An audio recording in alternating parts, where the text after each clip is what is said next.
Salut Tibbs. Salut Tom. Bye bye Tom. Ciao Tom.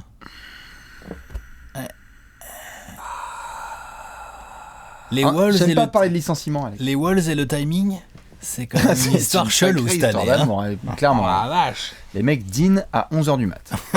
C'est un peu le Non thème. mais ils sont chelous quand Ils même. sont très très chauds les Wolves. Et justement, on voulait en parler aujourd'hui. On s'installe en vous faisant la bise. Ceux qui l'ont pas vu, il y a eu un top 10 all time qui est sorti aujourd'hui. Smiley.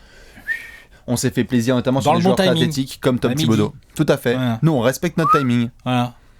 Donc Tom Thibodeau s'est fait virer. Ça y est, l'ère Hier, Tibbs boum. est terminée dans le Minnesota. Il n'est plus le coach, Ni et le justement, président. on en parlait, ni le Parce président. qu'il était les deux. Hein. Tout à fait, Il le était viré. renvoi total, double casquette au Ouais. chiottes. Allez, ta double casquette, tu te la colles où je pense. Exactement. Donc du coup, on va en parler en long en large. Ouais, parce que c'est... Comment dire ? On peut pas dire que ce soit une énorme surprise non plus On que les l'attendait. Wolves se séparent de Tom Thibodeau. Déjà, on l'attendait, ça On c'est se sûr. demandait est-ce qu'ils allaient juste virer le président et le garder en tant que coach. Est-ce que ça allait faire la saison ou mi-saison? Voilà, bon ok, mais avec l'histoire Butler, on se doutait que... Vu la C'était une question de gestion... chrono, bien sûr. Déjà, l'histoire Butler, on avait fait un apéro dessus. Bon, bah, la gestion de l'histoire Butler entre Glenn Taylor, Tom Thibodeau. Glenn Taylor On qui va fait... y revenir. Hein. On qui va fait, se faire, vas-y, bah, il on va se faire la est chronologie, dispo. tu le sais. Il est dispo. Et là, il y a Thibodeau qui fait non, il est pas dispo, non. Tibbs était un peu seul sur son radeau et c'était de plus en plus compliqué pour lui. Et surtout ce timing qui est magnifique car pour les gens qui ne l'auraient pas vu, les Wolves ont joué hier soir. Oui. Et ils ont joué contre les Lakers. Et ils ont tapé les Et les Lakers. ont déboîtés. Ils les ont défoncés. Bon, après, c'est les Lakers sans Rondo, sans LeBron, sans Kuzma. Sans Mais Kobe, enfin, ils les ont sans déboîtés. Karim, bien sûr. Voilà, non, mais clair. Non, mais ils les ont tabassés. Et donc tu te dis, sortie de match, normalement, tu viens de taper Orlando, tu viens de taper les Lakers. Liesse dans le vestiaire. Les gens C'est vrai que là, s'embrassent. t'as envie de mettre une petite Ça se caméra. roule Là. des pelles. J'aimerais bien avoir une petite caméra dans le vestiaire des Wolves pour voir comment ça s'est passé. Oh ouais Glenn Taylor, il a dû arriver. Bien, les gars, magnifique. Ouais. Belle win. Vous Au n'ouvrez fait- pas la porte. N'ouvrez pas la porte. Au fait, Tom, t'es viré. Tu viens dans mon Ouais. bureau. Tu Donc dégages. Thibodeau qui est peinard, il est là genre ah putain je vais me faire une bête de soirée, je vais me regarder de la D2 slovaque en VHS. Ah, ça va être trop bien. Ça va être génial. Sans sous-titres. Hein. Tout à fait, avec de la badoie. Une grosse soirée tips quoi. Ouais. Et donc là Glenn Taylor qui arrive et qui fait tu te casses Tu tout dégages. de suite de chez moi. C'est terminé. Donc nous, on est là. On regarde un magnifique Nets Bulls à cheval avec un magnifique Wizards Thunder. Wolves Lakers et un non moins magnifique Thunder Wizards. Donc voilà, à minuit, on switch un peu, on rentre sur des matchs. Tu te dis non, il n'y a pas une breaking news, on est on rentre sur dimanche des matchs soir. pas inintéressants. Et là, boum, 1h du mat. Shams Charania et John Konkachki. Hello. The Athletic, tout à fait. Krautchinski. Toute la clique de The Athletic le Vosges. donc, et le Vosges qui ont commencé à sortir les vraies news. Donc, en effet, Thibodeau qui se fait virer, choc tout de suite chez les joueurs, en tout cas, ce qui a été rapporté, parce que le timing est quand même magnifique. Mais c'est ça l'inconvénient de ce genre de timing. En fait, c'est que c'est incompréhensible. Moi, je pense comme qu'il n'y a plus timing. de règles. On a eu un transfert en milieu de match, il y a 1 mois et demi. Oui, mais Maintenant, on a un licenciement Mais- en sortie de victoire. peut-être il n'y a plus de règles. Et ben moi, alors là pour le coup, peut-être je vais passer pour un vieux con, mais j'assume total. Je pense que c'est une grosse erreur. Mais oui, c'est une grosse Énorme erreur. erreur. Mais Alex, évidemment. Le Énorme soleil chauffe erreur. et l'eau ça mouille. C'est de la connerie. C'est de la connerie. En faisant ça, tu déstabilises tes joueurs. Si tu veux. Parce que donc, ce qu'on nous raconte, c'est via John Krautchinski là, The de Athletic. The Athletic, qui nous explique que visiblement les dirigeants, donc le Glenn Taylor et son staff, on connaît pas les noms des mecs, mais en gros Glenn Taylor, Oh, c'est Sbire, il y en a 2-3, ouais. voilà, avait demandé une espèce de d'audit ou de surveillance de Thib et de sa relation avec le groupe, de comment évoluer le groupe, suite au au transfert de Butler, parce que Oui. c'est normal, ça s'est mal passé, ça a traîné en longueur. Du coup, quand le joueur part, tu te dis ok, faut qu'on fasse gaffe, comment ça prend, comment marche le groupe. Moi là-dessus, je trouve ça logique. Ah, bien sûr. Qu'un proprio, ils se disent ok, attends, j'ai un mec, il est président coach, ça s'est pas très bien passé au niveau com, j'ai perdu un gros joueur. Comment ça, qu'est-ce qui se passe chez moi? Bien sûr, t'as envie de savoir, surtout que Taylor, on le sait, est un proprio qui a besoin d'avoir la main sur tout. Hein. Pépère, il a la franchise, il a aussi le Star Tribune, qui est le journal qui est affilié. Donc en gros, il a toutes les Il y a casquettes. toutes les casquettes. Il a les clés de tous les locaux. Donc quand il veut rentrer chez toi, il rentre chez toi. Voilà. Donc c'est normal tout à fait de faire un audit. Mais tu sentais quand même que c'était un audit, petit peu c'est la... pas le bon terme, mais oui, oui, mais on se oui, tout à comprend, fait. quoi. C'est une petite opération pour essayer Suivre de voir comment ça près, se quoi. passe. Tout à Suivre fait. de près. Et du coup, Mais c'était un peu une couverture quand même. mais bien sûr, C'est une couverture Parce que pour faire genre, tiens, on arrive. le hein. fait que cette petite surveillance rapprochée arrive et que les conclusions qui arrivent soient bah ouais, faut se séparer de Thibodeau, c'est pas vraiment une surprise, ça. Tu vois.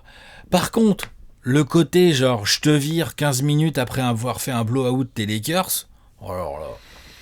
Alors là, c'est violent. Et du coup, il y a justification derrière dans les médias, donc dans son média, hein, Glenn Taylor, le Star Tribune, il dit tiens, tends le micro, s'il te plaît, je vais te parler 2 secondes. Tiens, toi là. Tiens, tu fais les cafés. Comment tu t'appelles déjà? Ramène le micro, ça marche? Ok. On a perdu trop de matchs contre des équipes qui sont à moins de 50% de victoire. Donc ça, c'est magnifique. Ça fait partie, non pas qu'on veuille dire tout de suite que ce n'est pas justifié, on va venir et on va le développer en long large, il y a beaucoup d'éléments qui ont fait que Thibodeau devait être viré. On va faire le bilan de Thib après. Mais il est vrai que la façon dont tu as voulu le justifier Glenn Taylor était, je trouve, assez moyenne, parce que de cacher ça derrière des histoires de on devrait être en play-off, on devrait être dans le top 8, on doit viser les play-offs, très bien, mais il y a des équipes qui vont en play-off et qui se font taper par des équipes de moins de 50%. Ce n'est pas gravissime. Je veux dire, les Wolves n'étaient pas sur une série de matchs incroyables. Ils ont perdu des matchs dégueulasses, mais ils en ont aussi gagné des biens. Et exactement, et là, avec les récentes victoires, avec le Karl Anthony Towns qu'on voit en ce moment. Putain, et à Miami, c'est qui fait un match avec Kareem Abdul-Jabbar? Le petit Wiggins qui se réveille gentiment et tout. Bien sûr. Bah, les Wolves, ils sont à quoi des playoffs, t'en bouges pas. Mais t'es dans la bataille, t'es comme d'hab. Ils sont à 2 matchs des playoffs. Bien sûr. Dans une conférence ouest hyper dense, certes, mais tu es dedans. T'es pas hors de la course, quoi. Et quand je dis t'es à 2 matchs des playoffs, t'es à 4 matchs de la 5e place. Enfin, bien tu sûr. vois, genre. Rien n'est fait, je dis pas que les Wolves vont aller en playoff, mais je trouve cet argument bien pourrave. Donc, tout à fait. Non seulement le timing est pourrave, mais la com est pourrave. La com est très moyenne, ouais. Surtout qu'en plus, on l'avait vu, il y avait des petites choses, on était content quand même de la saison de Derrick Rose, on était là en train de se dire, wow, tu peux faire la liste, la saison de Derrick Rose, c'est bien. Anthony Towns qui step up depuis le départ de Butler, c'est bien. Je trouve que l'intégration de Dario Saric et Covington, il n'y a pas grand chose à dire, ça va. Est blessé en ce moment, mais tout à fait, mais ça allait, je veux dire, même on a commencé à parler de la défense des Wolves qui allait de mieux en mieux, donc c'est pas comme si Minnesota était dans une merde noire. Chelou, quoi. Donc ils voulaient le virer et ils ont cherché un timing et ils ont pris le plus pourri. Hein, voilà. Ceci dit, on peut pas non plus dire genre c'est bien ce qu'on dit, c'est pas une surprise non plus parce que le bilan de Thibodeau en 2 ans et demi bien sûr. à la tête des loups, déjà franchement on en arrive à une nouvelle conclusion, genre président et coach. Non, double casquette, c'est trop hardcore. Aujourd'hui, tu peux pas. C'est trop compliqué. Si même Doc Rivers a rejeté ça, il faut que Thibs l'enlève aussi. Stan Van Gundy s'est cassé les dents là-dessus. Non, tu peux pas. C'est compliqué. Et en plus, honnêtement, pour le coup, alors là, Thibodeau, pour moi, c'est un coach, on a vu en GM, moi, je l'ai pas trouvé ouf. Oui. Et pourtant, non, tout à fait. Et pourtant, il n'y a pas du mauvais, hein, mais. Non, bien sûr, mais et pourtant, le coach n'a pas non plus été incroyable. C'est-à-dire que si tu regardes les deux années et demie de Thibodeau, la première saison, elle est ok. Le début de la deuxième saison est vraiment bien avec Butler avant qu'il se blesse parce que tu vois Minnesota qui était quasiment podium de l'Ouest. Enfin, je veux dire, quand même ramené les Wolves en playoff, ça leur était pas arrivé depuis 2004. Bien sûr. Et sans la blessure de Butler, les Wolves auraient peut-être pas été 8e. Tu vois, bien donc sûr. ça aurait peut-être passé un tour, on sait jamais. Hein. Franchement, ça dépend qui tu joues au premier tour, mais. Après la 3e saison, c'est là que ça a complètement déraillé, quoi. Et le coach est pas top parce que le jeu des Wolves a quand même été. Oui, mais il y a aussi de la gestion. Et moi, je pense que il a une gestion globale qui est pas bonne. Ah oui, bien sûr. Des joueurs, des gens dans l'organisation, des journalistes. Enfin, genre. Bah, si t'es pas dans son clan, t'es vraiment dans la merde, quoi. C'est-à-dire qu'il s'est créé un petit clan de Derrick, Taj Gibson, Karl Anthony Towns, 2-3 gars comme ça, à qui il va faire confiance. Et derrière, par contre, développement des jeunes. On peut en sortir un ou deux, mais ça a vraiment été ric-rac. Défensivement, il avait cette réputation qu'on avait de l'époque des Bulls. Je veux dire, les Wolves n'ont pas été capables. Je veux dire, souviens-toi, je pense que quand on a fait l'apéro, Jimmy Butler débarque à Minnesota, on était là genre, si Wiggins est formé par nanana, on était trop avec chaud. Thibodeau et tout, on était là genre, coach, équipe NBA League Pass. Oh les barbelés, voilà muraille. Bah non. Offensivement comme défensivement, ça a été un peu ric-rac. Ouais, un peu ric-rac. La gestion, bon, on a bien vu que c'était pas bon en termes humains. Et là, l'année dernière, tu vas en playoff, bon ok, tu te fais sortir au premier tour par les Rockets, ça franchement, voilà. Pas de surprise. Et là, c'était pas terrible, mais c'était pas, pour moi, les résultats ne justifient pas en fait, un licenciement. C'est plus la manière. Et les questions qu'on peut se poser maintenant, donc ok, on va dire Thibodeau mitigé, ils en ont marre, ils ont fait signer 190 patates à Towns là, sur 5 ans, ils doivent construire les Wolves. Bien sûr. Bah moi, je veux bien voir comment ce proprio là, qui m'a pas l'air non plus de genre, qui m'a l'air bien à la Robert Sarver ou ces gars-là, tu sais, un peu trop la main sur le sportif et tout. Pour moi, c'est pas le rôle d'un proprio. Ou alors, faut vraiment savoir le faire et être un peu malin. À la Mark Cuban, tu vois. Non pas que ce soit mon modèle idéal, mais Mark Cuban, c'est un proprio qui fout ses mains dans le sportif, mais qui sait aussi laisser sa place à Donnie Nelson quand il faut. Enfin, tu vois, il sait faire. Bien sûr. Glenn Taylor, j'ai pas l'impression qu'il sache faire. Non. Il vire son coach comme ça en sortie de blowout à la mi-saison, c'est vraiment chelou. Donc maintenant, je demande à voir, parce que quand t'as un joueur comme Towns et une espèce de lieutenant comme Wiggins, c'est quand même pas tout mal, un meneur à la Jeff Teague, un 6e homme All-Star comme Derrick Rose, t'as Taj Gibson, t'as des role-players, Josh Covington, Okogie le rookie, c'est pas tout mal, t'as de la cam. Donc maintenant, je veux bien voir comment Glenn Taylor, parce que là, en gros, ce qu'ils nous ont expliqué, c'est que Ryan Saunders, le fils de Flip, 32 ans il a, donc c'est jeune pour être coach NBA, il va prendre la suite là. Ah bah le mec Jerry faire Bayless, il l'intérim, fait là. tiens, rapporte-moi un goûter, s'il te plaît.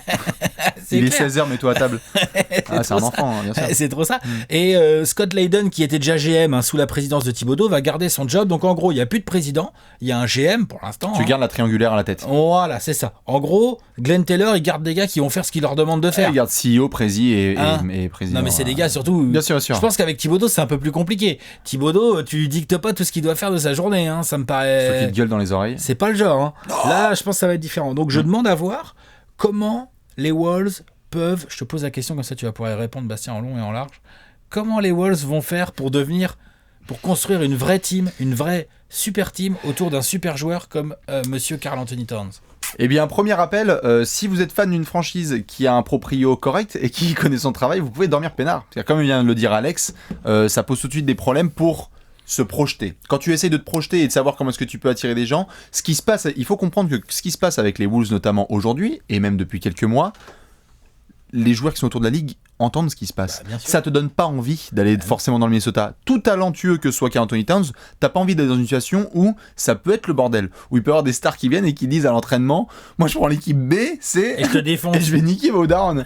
Donc en fait, moi je pense la première des choses c'est ça. La deuxième c'est que on se marre souvent, mais putain, le projet qui a voulu être fait autour de Jimmy Butler et de cette acquisition, il y a encore des restes, et donc je veux bien qu'on aille voir combien est payé Jeff Teague encore pour la saison. Je crois que c'est 16-18 millions à peu près la saison, je dirais. Je crois que Taj Gibson prend une petite blindasse aussi. Oh, il doit être à 12. Je pense que Gorgui Dieng aussi prend. Non mais je veux dire, quand tu accumules, les Wolves n'ont pas énormément de marge. Ils ont zéro marge là. Tout avec Wiggins et Towns, là, ils ont zéro marge. Tout à fait. Et l'un des objectifs qui était avec Jimmy Butler, je pense que c'était aussi de fourguer Gorgui Dieng, c'est ce qu'il y avait eu comme rumeur. Donc en fait, ce que j'ai envie de dire, c'est donc déjà traîne, on en avait parlé dans le premier apéro où Jimmy Butler était parti, traîne jusqu'à la fin de saison, essaye de maximaliser un petit peu cette saison régulière, voir ce que ça peut donner, et surtout être agressif déjà à la trade deadline et surtout sur le marché de cet été, non pas pour signer des joueurs, mais déjà pour vraiment essayer de faire des vrais transferts intelligents. Parce que Gorgui Dieng ne doit pas avoir, à mon avis, une cote dégueulasse sur le marché. Taj Gibson, Jeff Teague, ce sont des gars qui ont quand même un peu d'expérience. On peut dire ce qu'on veut, ça va peut-être faire marrer encore plein de gens. Jeff Teague est All-Star. Il a déjà été All-Star. Et il est déjà allé en tête. Il a déjà été meneur d'une équipe à 60 victoires à Atlanta en 2015. Taj Gibson, il a l'expérience. Le Thunder avait misé sur lui avec Sam Presti. Donc, non, mais c'est des gars qui ont c'est un bon role-player. Pas de problème là-dessus. Je pense que tu peux essayer de transférer ces gars-là soit dans des équipes qui ont besoin d'un push de fin de saison, genre je vois pas ce que Taj Gibson ferait forcément jusqu'à la fin de saison. Donc pour toi il y a du travail sur l'effectif quoi, il y a du trade, sur le transfert, il y a des choses à faire quoi. Tu sais que Karl Anthony Towns, je pense qu'il est en train de fermer des gueules mais à tour de bras en ce moment pour montrer que c'est un monstre. Je vois pas de quoi tu parles. C'est un monstre, on s'est trop foutu de sa gueule Karl Anthony Towns parce que défense etc machin. Exactement. C'est un monstre. Il a montré son cul pour se faire fouetter par contre. Bien sûr, mais c'est un monstre et donc tu peux construire autour de lui et s'il y a une réussite dans tout ce bordel c'est que Karl Anthony Towns a été prolongé. Toi tu ferais quoi? Moi, je pense que j'essaierais de faire. Après, c'est pas du tout le même genre de marché, mais j'essaierais de faire. Mais je pense pas que Glenn Taylor va penser à faire ça. Ce qu'a fait Brooklyn, ce qu'a fait Prokhorov à Brooklyn. C'est-à-dire? Au départ, Prokhorov, il était très omniprésent dans les déclarations. Il est arrivé. Moi, gagner titre dans 2 ans, tout ça. Sinon, je me marie. Ouais, Sinala et tout, tu vois, il a fait des transferts très tape à l'œil. Kevin Garnett, Paul Pierce, qui lui ont coûté tout ce qu'il y a dans son slibard et tout. Charles Wallace. Tu vois, genre, il a fait ça, hein. Joe Johnson. Joe Johnson, c'est peut-être avant. Bref, au final, il avait un manager qui s'appelle Billy King. J'allais dire qu'il s'appelait, parce qu'avec ce qu'il a fait... Attention. Le King. Et au final, Prokhorov a réussi. Alors, soit il a réfléchi, soit il a des bons conseils autour de lui. Il a réussi à dire ok, tu sais quoi, je vais prendre un petit step un peu en retrait et je vais mettre un vrai GM à qui je vais vraiment donner les clés du camion en lui disant en gros, t'as du temps, fais-moi un beau projet sportif. Donc là, il a pris Sean Marks et Sean Marks peut travailler. Sean Marks a choisi le coach avec lequel il veut faire ce travail. Bien sûr. Je pense que c'est ça qu'il faut aux Wolves. Il faut que Glenn Taylor il se sorte les doigts et qu'il nous Donc prenne tu viens Hayden ouais, Ouais. bien sûr. Ok. Jamais je file les... si tu les laisses finir là, pourquoi pas. Ou sinon tu peux même le faire tout de suite, mais encore faut-il avoir les hommes pour ça. En gros l'idée c'est qu'il nous trouve un vrai patron du sportif, un mec intelligent. Va me débaucher l'ancien assistant de Pat Riley ou un mec qui a appris avec R.C. Bufford. Bah, Sean Marks, Sean Marks, c'est aux Spurs, ça qu'il a appris. Ouais. Ah, on est d'accord, hein. Bah, de toute façon, ouais. Non, mais. Billups. Voilà, pourquoi pas, on parle de Chauncey Billups. Oui, mais attention, parce que le problème, c'est qu'on en parle en duo avec Fred Hoiberg. Donc, attention. Attention, Glenn Taylor.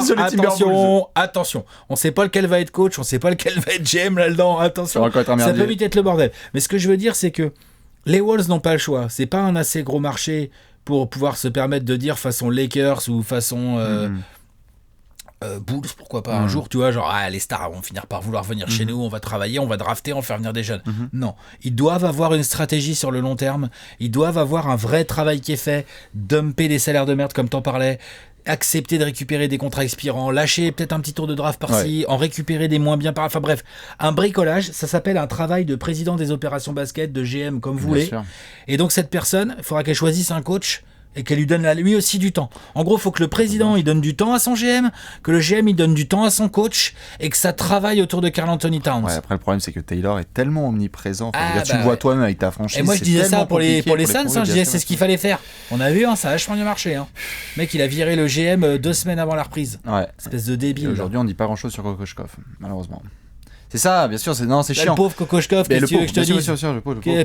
Pas le pauvre, il a une équipe compliquée à manier et en plus il s'est fait virer son GM. Et en plus son GM se barre. Après, il y a forcément un sujet par rapport à l'effectif, c'est combien de temps aussi, non pas qu'on veuille terminer le projet tout de suite, mais combien de temps aussi tu continues à affirmer que ta base, c'est un Towns, 2 Wiggins. Est-ce que tu continues, maintenant que tu l'as blindé, Wiggins, la même année que Joel Embiid, parce que c'était la même draft, etc., est-ce que tu commences pas gentiment aussi à flairer, quoi ? Mais pour ça, il faut un homme pour gérer ça, un nouveau GM. Moi, par exemple, regarde, Glenn Taylor. Moi, je pose ma candidature, si tu veux. Moi, j'arrive là-bas, c'est sûr, je commence à passer des coups de fil direct et je regarde s'il n'y a pas des mecs qui ont une offre à me faire pour Wiggins. Peut-être que sa cote, elle est trop basse, putain. Est-ce qu'elle va vraiment être meilleure un jour ? C'est pas sûr. Là, vu la taille de son grosse deuxième partie de saison, tu vois. On sait jamais. Tu peux attendre 3 mois, bien sûr. Mais moi, je suis d'accord, je suis pas persuadé. Towns, en 1, c'est sûr. Maintenant, qui est le 2 là-dedans ? Est-ce que Wiggins a vraiment la dimension d'un lieutenant quand même. Oui, il peut. Quand même. Par contre, peut-être qu'il vaut mieux construire, au lieu de faire venir une 3e star, peut-être qu'il vaut mieux, à la place d'un Jimmy Butler, peut-être que tu as plus intérêt à avoir des... de meneurs. Et je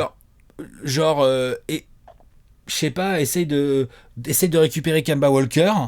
Je sais pas, je dis n'importe quoi, tu vois, Kemba Walker là, il y a des choses, il y a des choses à proposer. Ce genre de gars, et plutôt que de mettre des Jimmy Butler dans l'aile pour bouffer le taf de Wiggins et un peu finalement lui niquer son développement, mais lui plutôt là il y a Jetash Gibson, mais lui je sais pas, des Jay Crowder, des Mary Carroll, tu vois, des gars comme ça qui vont qui vont faire du taf. Covington, c'est très bien. Covington est sous deal, Darius Saric est sous deal, donc bien sûr, les mecs, il y a quelque chose, il y a un vrai truc. Il y a une base de talent. Faut juste filer un mec responsable du sportif et vraiment lui donner les clés pendant plusieurs années. Oui, je suis d'accord. Après, il faudra voir sur cette saison, en tout cas sur le court terme, comment est-ce que tu fais, parce que là tu es dans cette espèce de lutte pour les playoffs qui est hyper dense, donc tu peux passer de la 6e à la 13e place en une semaine. Mais je suis d'accord avec toi, les Wolves peuvent être 13e comme ils peuvent être 5e à la fin de la saison. Donc je comprends les propos de Glenn Taylor qui a envie d'aller accrocher les playoffs, mais calma quoi. C'est quoi son projet quoi ? Moi, il me fait calma aussi, parce que si c'est uniquement pour aller en playoff et faire un round, non pas qu'on dise que ce n'est pas bien, c'est pas juste tanker ou gagner le titre, c'est simplement que si tu fais juste ça, quel est le message derrière ? Le seul message que j'arrive à voir, et c'est là dont on va parler de lui, c'est ok, on peut faire confiance à Ryan Saunders. Parce que lui, il faut qu'il nous montre à quoi il ressemble, quel est le style de jeu. Si ça se trouve, le mec il va faire une bête de deuxième partie de saison et on va se rendre compte qu'en fait c'était plus qu'un coach intérimaire, c'est exactement ce qu'il fallait. Il est à 42 matchs devant lui, là ils sont à 19-21, ils ont joué 40 matchs les Wolves. Ouais. Donc Ryan Saunders il a 42 matchs devant lui de régulière. Oui, ouais. C'est pas mal pour montrer ce que t'as dans le ventre. C'est une petite base quoi. Oui, je crois qu'il y avait, s'il y avait eu un... Je dis peut-être des conneries, les fans des Pacers, tu pourras peut-être m'aider là-dessus. À l'époque, je crois que le dossier Vogel s'était passé comme ça. C'est un mec de mi-saison qui arrive en intérimaire, Frank Vogel. Il se fait la deuxième partie de saison. Je me rappelle plus. Et en fait, il se rend compte de ses qualités en soi à l'époque et aussi avec les Pacers. Et il le prend. Tyronn Lue s'est passé comme ça aussi. Oui, Tyronn Lue s'est passé comme ça. Le dossier Earl Watson aussi. Ouais. Faites gaffe.